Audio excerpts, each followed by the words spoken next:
Guys good morning, welcome to my new blog. सुबह के 10 बजे हुए हैं और मैं आ गया हूँ शॉप पे। एंड आज मार्केट में सुपड़ा साफ है क्योंकि गौचर में हमारे उत्तराखंड के मुख्यमंत्री श्री पुष्कर सिंह धामी जी आ रहे हैं। तो गांव की जनता भर के आज गौचर के लिए गई हुई है। तो मैं आपको बाज़ार का नज़ारा दिखाता हूँ। आज यहाँ गाड़ियाँ भी नहीं दिखाई दे रही हैं और लोग भी नहीं दिखाई दे रहे हैं। तो इस दृश्य को अभी देखना बिल्कुल पसंद करेंगे। मैं दिखाता हूँ आपको। तो गाइस ये देखिए, ये हमारा थराली बाज़ार और आज बाज़ार में काफ़ी सुनसानी है। सब लोग निकल पड़े हैं गौचर के लिए। पहले गौचर मेले पे ये बाज़ार खाली हो जाया करते थे और गौचर में भीड़ रहती थी, लेकिन आज तो मुख्यमंत्री जी आ रहे हैं उत्तराखंड के, तो जाहिर सी बात है ये सड़कें भी सूनी होंगी। ना यहाँ लोग दिखाई दे रहे हैं और ना गाड़ियाँ दिखाई दे रही। दूसरी तरफ आज सड़कों पर गाड़ियाँ भाग रही हैं, सब गौचर के लिए। सबका लक्ष्य आज गौचर पहुँचना है, जैसे भी हो, जितने जल्दी हो। गाइस किसी भी जनप्रतिनिधि के लिए, किसी भी लीडर के लिए सबसे बड़ी चुनौती होती है कि जब वो किसी प्रोग्राम में जाता है या किसी नई जगह जाता है तो वो चाहता है कि वहाँ बहुत सारे लोग आएँ, उन्हें सुने। और दूसरा, आज गौचर में उत्तराखंड के मुख्यमंत्री जी भी आ रहे हैं, तो आज गाँव से बहुत सारी हमारी मातृशक्ति भी गौचर में गई हुई हैं। तो देखते हैं कि आज जो हमारे उत्तराखंड के मुख्यमंत्री जी हैं, वो जो हमारी मातृशक्ति हैं, हमारी महिलाएं हैं, उनके लिए क्या सौगात देती हैं। क्योंकि ठीक 2024 के चुनाव सामने हैं और चुनाव से पहले की ये रैली है इस वक्त उत्तराखंड सरकार की तरफ से। तो उम्मीद करते हैं कि सरकार आज कुछ बड़ा तोहफा जो हमारी मातृशक्ति हैं उनको दें। बहुत भूख लग रही है, कुछ है क्या फेवरेट बनाया आज? कुछ खिला दो यार। क्या पेटीज क्या है? आलू पेटीज है क्या?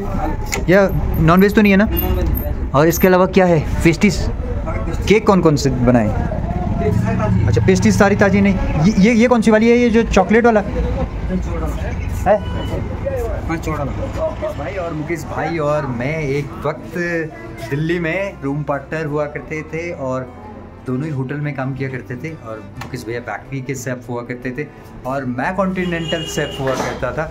तो बेकरी में मुकेश भैया कितने बढ़िया केक बनाते हैं, दिखाता हूँ आपको। और मुकेश भैया आपको बताएंगे भी कि ये कौन कौन से केक हैं और इसके अलावा कौन कौन से केक और बन सकते हैं यदि आप ऑर्डर करना चाहें तो। कौन सा? ये स्ट्रॉबेरी है। ये वाला स्ट्रॉबेरी है? हाँ, ये वाला ना? ये वाला स्ट्रॉबेरी है। ये वाला? ये चोको वनीला है। और ये वाला? ये भी सेम चोको वनीला है। ये नीचे पेस्ट्रीज होती है। चॉकलेट पेस्ट्री है, ये स्ट्रॉबेरी पेस्ट्री है। भाई इसके अलावा जैसे अगर कोई, इसके अलावा जैसे ब्लैक बजट में कोई बनाना चाहे तो क्या? ब्लैक फॉरेस्ट बन जाएगा, बटर स्कॉच बन जाएगा, व्हाइट फॉरेस्ट बन जाएगा आपका। और मतलब बहुत सारे केक हैं, सो मेनी केक्स हैं, जो चाहे वो मिल।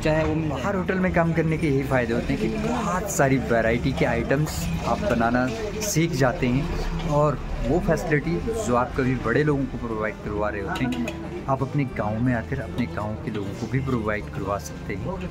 तो सीखा हुआ काम कभी ख़राब नहीं होता है और उसका जो फ़ायदा है वो हमारे साथ साथ हमारे आसपास के लोगों को भी मिलता ही है। तो गाइस रात के 9:30 बज चुके हैं। फाइनली आपका भाई आ गया है रूम पे। आज काफ़ी देर हो गई थी आते आते, क्योंकि आज गौचर में थी रैली यानी सम्मेलन और उस सम्मेलन में आए हुए थे मुख्यमंत्री जी। तो चित्र से जो महिलाएं गई हुई थी सम्मेलन में, उनको आते आते काफ़ी लेट हो गई। तो 8:30-9 बजे तक जो गाड़ियाँ गौचर गई हुई थी वो आ ही रही थी। तो ग्राहक दुकान पर आ रहे थे, जिसके चलते दुकान बढ़ाने में आज थोड़ा लेट होगी। अब आए हैं, अभी पूजा पाठ की और आज रात्रि के भोजन में शॉर्टकट फूड बनाया है। दिखाते हैं आपको कि क्या आज मैंने अपने लिए बनाया, जल्दी से बनने वाला आइटम। देखिए आज मैंने जल्दी से दलिया बनाने की कोशिश की और मैंने उसमें डाली है हरी मटर, गाजर, बाकी प्याज टमाटर डाला हुआ है, अदरक और लहसुन डाला हुआ है। तो देखिए कुछ ऐसी बनी है दलिया। तो आज की जो शाम है वो दलिये के नाम है।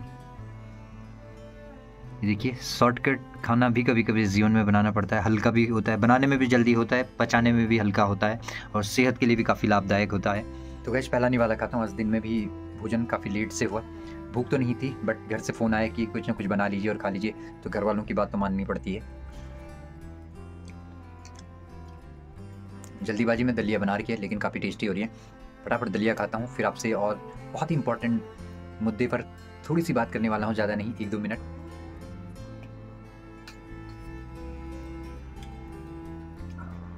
गाइस काफ़ी गर्म है, मुँह जल गया मेरा। जो इस प्रकार के सम्मेलन होते हैं, और जब सम्मेलनों में हम लोग जाते हैं, और बेसिकली जब हम गांव से जाते हैं तो गांव से जब सम्मेलन में हमारे लिए गाड़ियों की व्यवस्था की जाती है, समूह में जाते हैं, लगभग एक गाड़ी की जितनी कैपेसिटी होती है, जैसे 8 से 10 लोग एक गाड़ी में जाते हैं, किसी तोक से या किसी राजस्व ग्राम से या गांव से, ऐसे करके जाते हैं। तो अलग अलग गांव से सभी लोग जाते हैं सम्मेलन में शामिल होने के लिए, सम्मेलन का हिस्सा बनने के लिए। क्योंकि कई बार मैं भी गया, इन सम्मेलनों का हिस्सा बना, तो कभी कभी बीच में काफ़ी कठिनाइयाँ आती हैं अगर सही मैनेजमेंट नहीं है। तो अगर सुव्यवस्थित तरीके से चीज़ें की गई हैं तो दिक्कत नहीं आती है ज़्यादा।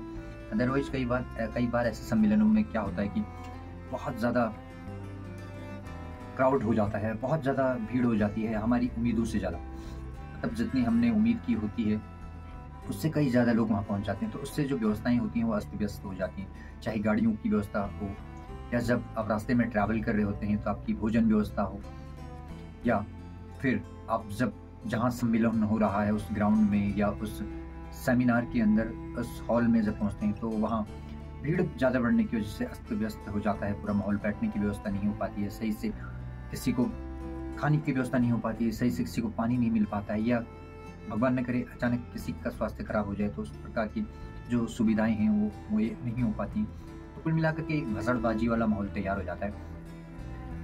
हालांकि ये तो चलता रहता है, जीवन का हिस्सा है, क्योंकि किसी भी काम में थोड़ा बहुत कठिनाइयाँ तो आती हैं और थोड़ा बहुत अप एंड डाउन्स तो होते हैं सुविधाओं में।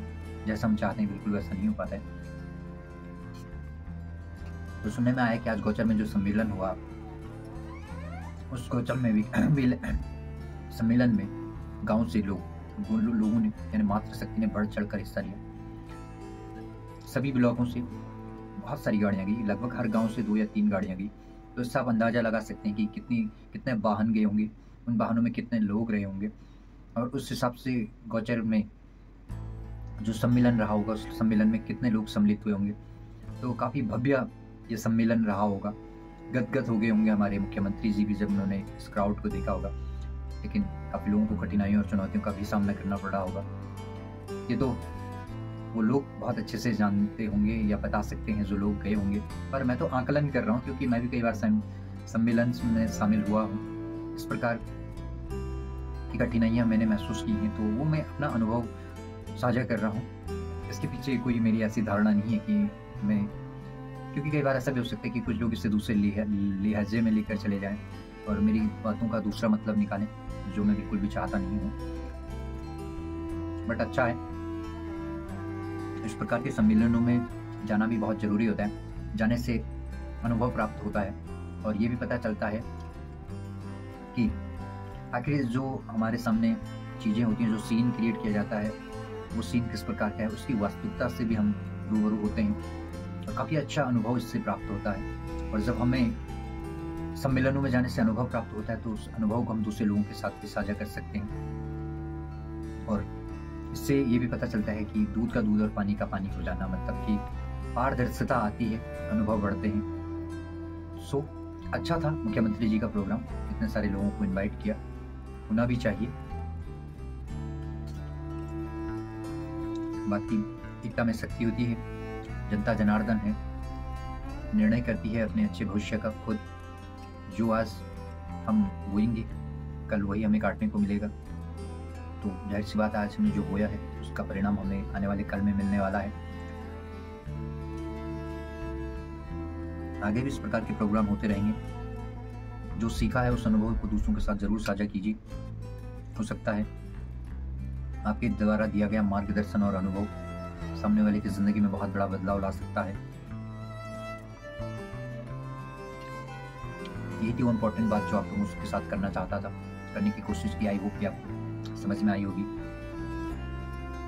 काफ़ी देर हो गई है, काफ़ी लेट हो गई है, बहुत ज़्यादा वक्त भी आप लोगों का ले चुका हूँ। आप सभी साथियों से यही कहूँगा, यदि आपको मेरे ब्लॉग्स अच्छे लगते हैं, मेरी बातें अच्छी लगती हैं, तो मेरे वीडियोज़ को लाइक ज़रूर करें, शेयर ज़रूर करें और हाँ, यदि अभी तक आपने हमारे चैनल को सब्सक्राइब नहीं किया है, हमारे पेज को फॉलो नहीं किया है, तो सब्सक्राइब जरूर करें, फॉलो जरूर करें। मिलते हैं ऐसे ही किसी अगले वीडियो में। तब तक के लिए आप सभी साथियों का दिल की गहराई से आभार व्यक्त करता हूँ। जय हिंद, जय भारत, जय उत्तराखंड, वंदे मातरम।